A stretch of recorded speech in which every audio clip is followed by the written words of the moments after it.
Ngayon pa lang ay excited na ang mga kapamilya sa pasabog ng ABS-CBN sa kanilang taunang Christmas Station ID. Kanya-kanyang pambato at ang mga idolo na nga ang inaabangan at excited sila na mapanood ito.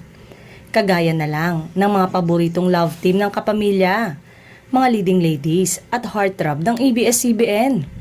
Ngunit ang mas naintriga ang netizen sa pangalan ng former Kapuso star na di umano'y naispatan na nakalagay sa isa sa mga dressing room para sa ABS-CBN Christmas Station ID 2024. Ang Kapuso star na ito ay matagal nang napapabalitang lilipat ngunit hanggang ngayon ay tikom pa rin ang bibig sa mga espekulasyon.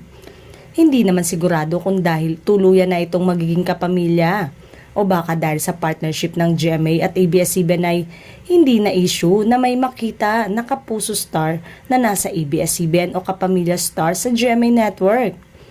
Sa mga susunod nga na araw ay opisyal nang sasalubungin ng ABS-CBN ang Kapaskuhan sa pamamagitan ng pag-ilaw at paghahanda ng mga giging team song ng ABS-CBN para ngayong taon. Ang Christmas Station ID ay isa ng yearly tradisyon ng ABS-CBN na naglalayong maghatid ng masaya at makahulugang pagdiriwang ng Pasko para sa lahat.